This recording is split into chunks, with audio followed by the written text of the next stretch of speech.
Yo! What it do, ladies and gentlemen? It is Sho Kusaragi, back at it again with part 2 of my Master Duel replay videos. Just uploading this to film the time while I work on some other stuff.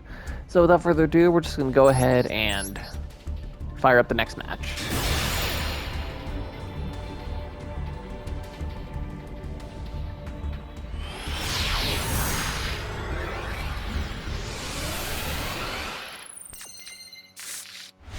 So for this match, I was playing my Dragon Maid deck. So I start off by playing Dragon Maid Changeover. This lets me fusion summon one Dragon-type fusion monster from my extra deck. When it's in my graveyard, I can return one Dragon Maid monster from my field to the hand, and then I can return Dragon Maid Changeover from my graveyard to my hand. That's the whole gimmick with Dragon Maids, returning themselves to the hand to activate effects. So I go ahead and I fuse my Nurse Dragon Maid with Divine Dragon Lord Felgrand, summon Dragon Maid Sheo? Sheo's a really amazing card. She requires one Dragon Maid monster and it has to be a level 5 or higher Dragon-type monster next, but she's so good. She's level 10, 3,500 attack, 2,000 defense is alright, but, I mean, why would you put her in defense? During each of your standby phases, during each standby phase, even on your opponent's turn, you can special summon a level 9 or lower Dragon Maid monster from your hand or your graveyard. And then she can negate the activation of one of your opponent's cards once per turn and then destroy it. But after you resolve that effect, you send Sheo back to the extra deck, and then you special summon a House Dragon Maid from your extra deck. House Dragon Maid is another Dragon Maid fusion monster that I can pull up because I can actually show you all my extra deck. So yeah, with House Dragon Maid, it's just one Dragon Maid monster and another Dragon monster, and all Dragon Maid monsters are Dragon type, so that works. Once returned during the standby phase, you can target one other Dragon Maid monster you control. Then you special summon a different Dragon Maid monster from your hand or graveyard that's one level lower or higher than it. And then whenever another face-up Dragon-type monster you control is returned to your hand, you can target one monster your opponent controls and then destroy it. It's pretty nice. And then the card that I set is Dragon Maid Tidying. I can target a dragon monster I control and one card my opponent controls, and then return both of them to the hand. I can banish Dragon Maid Tidying from my graveyard to special summon a Dragon Maid monster from the graveyard in defense mode, but I return it to the hand during the end phase, and I can only use one effect per turn. So I go ahead and activate Sheo, so I can summon Nurse Dragon Maid. Then my opponent was playing a Numeron deck, so they try to play the field spell Numeron Network, which during their main phase they can send a Numeron normal spell card that can be activated, like you meet the conditions to play it. You send it to your graveyard, and then you replace Numeron Network's effect with that card's effect. It also says that Numeron exceeds monsters you control can activate effects without attaching material, which is pretty good. But I know how nasty Numerons can get, so I negate it with Sheo. I don't know how to say it, so I'm going to go all over the place, like Sheo. So then they activate the effect of Numeron Wall. If they have no cards on their field, they can send it from their hand to the graveyard, then activate a Numeron Network from their hand or deck. So yeah, he just plays another Numeron Network. And then with Numeron Network, he sends Numeron Calling to his graveyard. So with Numeron Calling's effect, if Numeron Network is in your field zone and you have no monsters, you special summon 4 Numeron Gate Exceeds monsters with different names from your extra deck, banish them during the end phase, and you can only normal summon or special summon once for the rest of the turn.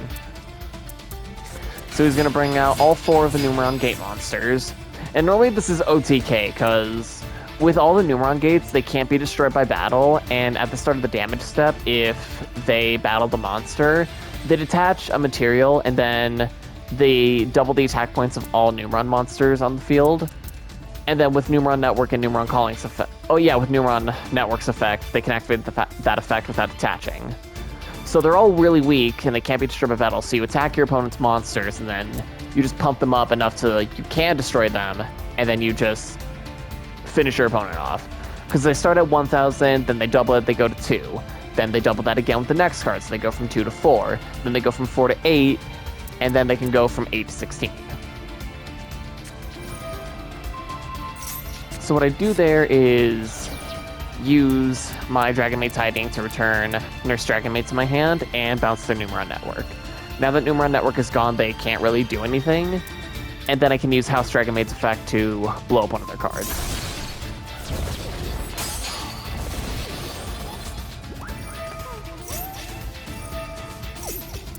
Then they activate Cauldron of the Old Man to continue a spell, and when you activate it, you place a counter on it, and then you place another counter on it during your standby phase.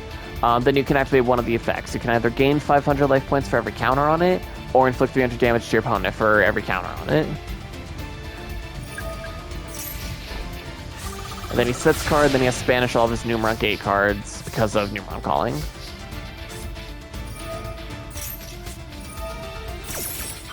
So I want to bring Sheu back into play so I can have another negate, so I tried to play Dragon Maid Changeover again, because I had a second copy in my hand.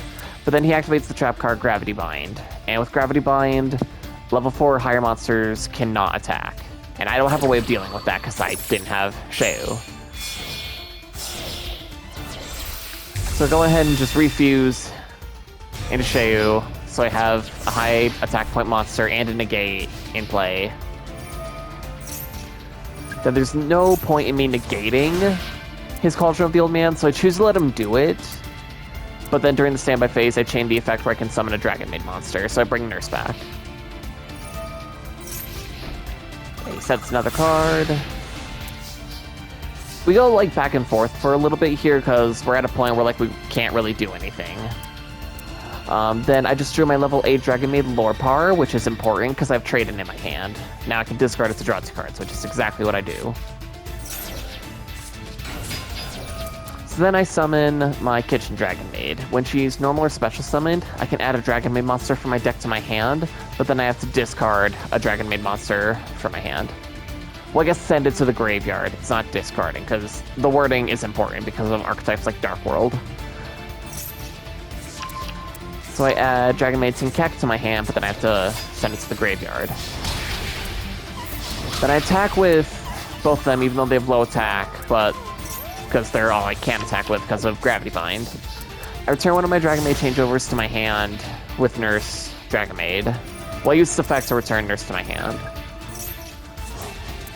Then I summon my Lorpar using Sheu's effect. Then my opponent activates Time Thief Hack. During the turn that they're special summoned, these monsters cannot be destroyed by their opponent's card effects, and the opponent cannot target them with card effects. That's a pretty nifty little card. They can target one Xyz monster they control and have it gain 300 attack points for every material attached to it till the end of the turn. And then if it does and it has material that's owned by the opponent, it can attack the opponent directly. That's important because that's for the Time Thief deck, and if you saw the last video, my opponent did play Time Thief, so they can use their opponent's cards as their own Xyz material. So Time Thief Hack is pretty nice to help with that. So then they go ahead and they activate Numeron Network's effect again. They send another Numeron Calling to the graveyard. I try to negate that with Sheu. Oh, that does resolve. I thought it got negated. Yeah, so I have to summon House Dragon Maid again.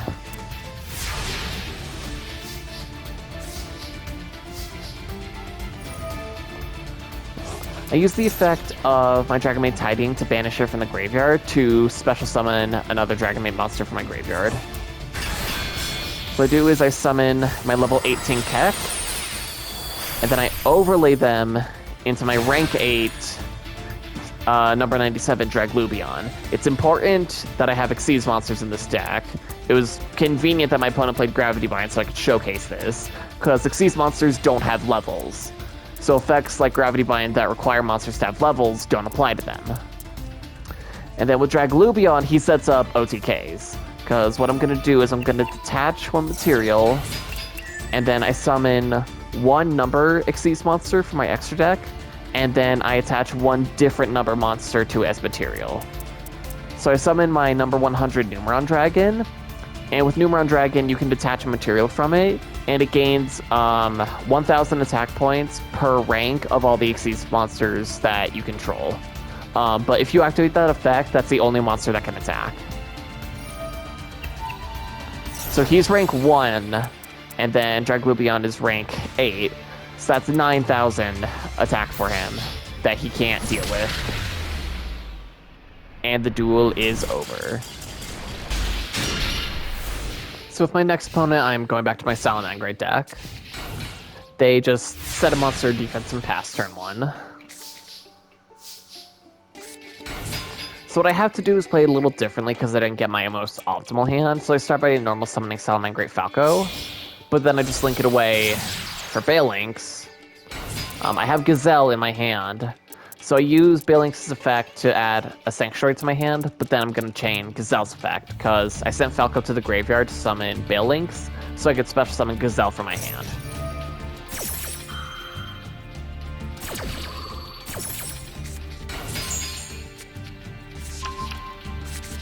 Then when Gazelle is summoned, I get to send a Salamangreat monster from my deck to the graveyard.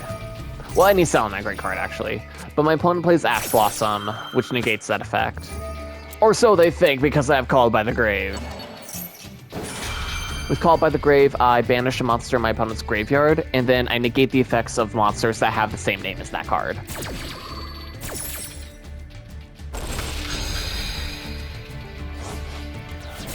So Ash Blossom's effect gets negated. I get to send a card to my graveyard, which is Salamangreat Spinny. I get to summon Spinny from my graveyard if I have another Salamangreat monster. Y'all know the drill. Y'all see me do this before. I summon Mirage Stalio. I use Mirage Stalio to summon a different Salamangreat monster from my deck. Summon a Heatleo. I use Mirage Stalio's effect when it's sent to the graveyard as material. Well, if it was Xyz summoned and then sent to the graveyard as material to summon a Salamangreat Link monster, I can return a monster on the field to its owner's hand. Then I play Will of the Salamangreat, which lets me... It's a continuous spell, which lets me special summon a Salamangreat monster from my hand or graveyard during the main phase. So summon my Mirage Stalio, then I activate the effect of Salamangreat Jaguar. It's the monster that I summoned from my deck using Mirage Stalio. When it's in my graveyard, if I have a Salamangreat Link monster on the field, I can send one other Salamangreat monster in my graveyard back to my deck. Then I summon Jaguar to a zone that my Link monster points to. So Heatleo's Link arrows point to this zone, and this zone. So I return Falco to my deck to summon Jaguar. Then 1, 2, 3, and then I OTK him here, because he uses my Salamangreat Transcendence, which, it does the same thing as Salamangreat Sanctuary, but it's a quick play spell. So I send a Salamangreat monster, a Salamangreat Link monster on my field to the graveyard, then I special summon, well then I Link summon another Salamangreat monster with the same name as that card. So I use like Heatleo as the entire material to summon another Heatleo. And that Heatleo gets to attack and just game. I love Salamangreat. Salamangreat is my favorite deck. In our next match, I return to good old Galaxy Eyes. So I have turn 1 and I just pass because I have nothing to play. Then my opponent just sets 2 and passes. So here's where I can do something. So I start by summoning Galaxy Wizard. Then once per turn, I can either increase his level by 4, or I can tribute him to add another Galaxy card from my deck to my hand. So I choose to increase his level by 4 to make him a level 8, which lets me play my Galaxy Expedition. If I have a level 5 or higher Photon or Galaxy monster, I get to special summon a level 5 or higher Photon or Galaxy monster from my deck in defense mode. My opponent plays MST, and they must be kind of new, because that's a common mistake that beginners make. MST does not negate spell or trap card effects when they're activated. So I still get to resolve Galaxy Expedition's effect. So I summon my Galaxy Eyes Afterglow Dragon. Then I overlay them into Galaxy Eyes Cypher Dragon. And then I immediately overlay my Cypher Dragon into Cypher Blade Dragon. I can summon Cypher Blade Dragon by using a Galaxy Eyes Xyz monster and then just using it and all of its material as material for Cypher Blade. With Cypher Blade, I can detach one material from it to blow up a card on my opponent's field. Y'all know this. Y'all know this. It's my Galaxy Eyes deck. Then y'all know the drill. I activated Afterglow's effect so I could summon Galaxy Eyes from my deck. But then my opponent activates the effect of Goki Guts. My opponent's playing a Goki deck. So when it's sent to the graveyard, they get to add a Goki card from their deck to their hand. That's one of Goki's strongest points, that they always recur their monsters for their resources. Because Goki's a Link deck, so Link summon like crazy, so just being able to add all the monsters you need to your hand all the time is just great. I like Goki. I have a respect for Goki.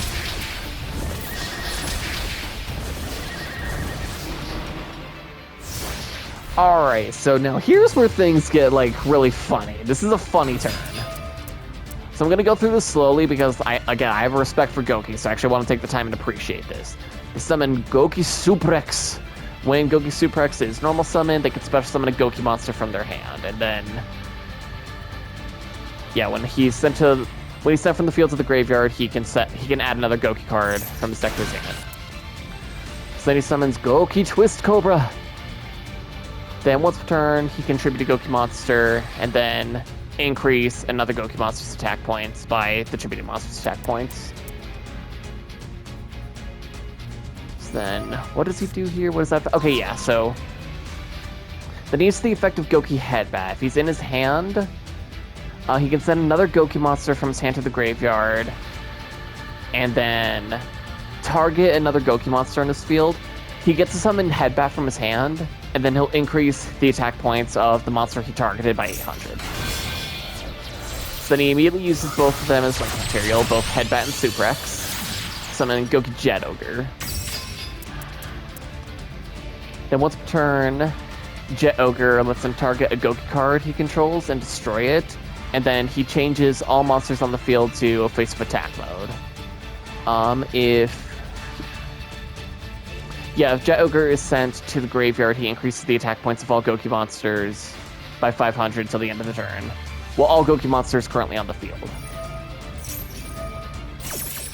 Then Suprex and Headbat activate because they were sent to the graveyard, and now he gets to add more Goki monsters to his hand. Well, any Goki card. I forgot, he gets to add any Goki card.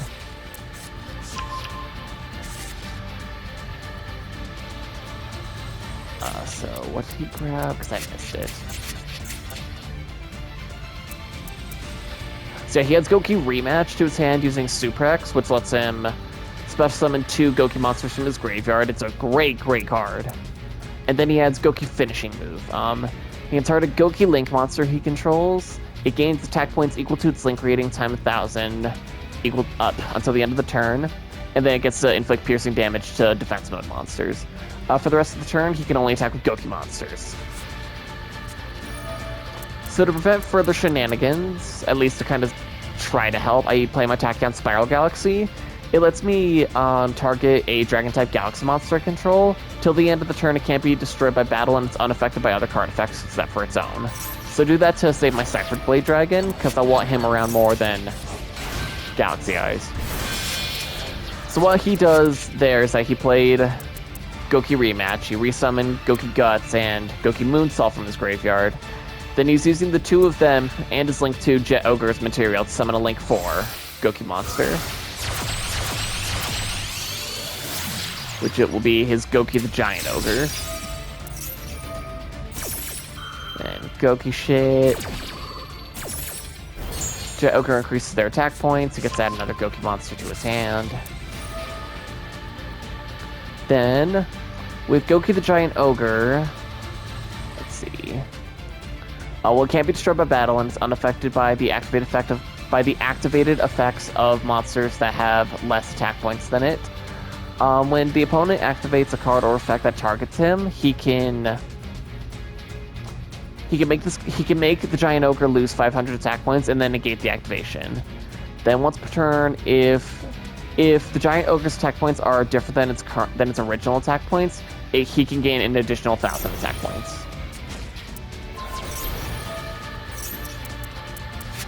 So then he uses Twist Cobra. He tributes Twist Cobra to pump the Giant Ogre up even more. Then he plays Goki Finishing Move to pump him even further. Tries to one-shot me. This is what I meant when I said this was a funny turn. This is a funny interaction that costs him the game here. So he goes to attack my Galaxy Eyes Photon Dragon. With Photon Dragon, during the battle step, when he battles the opponent's monster, I can target both the opponent's monster and Photon Dragon, and then banish both of them, and then return both monsters to the field at the end of the battle phase. So then he activates the Giant Ogre's effect to reduce the Giant Ogre's attack points by 1,000 to negate Galaxy Eyes. But that doesn't destroy Galaxy Eyes, and the attack is still happening, and it's still the damage step. So I get to activate Galaxy Eyes again. Then he activates Giant Ogre again. Then I activate Galaxy Eyes again. And he lets it resolve, but remember, he's unaffected by that effect. Which I actually forgot, which is why I was trying to do that. I think he forgot that too. So then he activates the effect of Goki Iron Claw. During the damage step, he can discard Iron Claw from his hand to have one of his Goki monsters gain 500 attack points. So he does deal a lot of damage to me here. But because attack against Spiral Galaxy, it gets to keep my Cypher Blade Dragon. But then I didn't read everything because it was all really complicated. Giant Ogre now has less attack points than it normally had. So now if I decide to blow it up with Cypher Blade, he'll die, which I try to do. And then they surrender. Yeah, and then my last ranked duel was against Dawn 1000, but... Well, my last replay was against him, but he was already one of my last videos, so I'm not gonna play that one again. So I guess I'll just call it for this one. I appreciate you all checking these ones out. These were kind of fun to work on. If you like what you saw, make sure you click that like button. Every 5 likes I get in my videos, I'll start uploading shorts of my kitty cats. If I get 5 likes, it's 1 cat short. If I get 10 likes, that's 2 cat shorts. Make sure you subscribe and ring the bell for notifications. And make sure you share this with your friends, share it with your family, share it with anyone, share it with everyone. Have a good night, y'all, and peace out.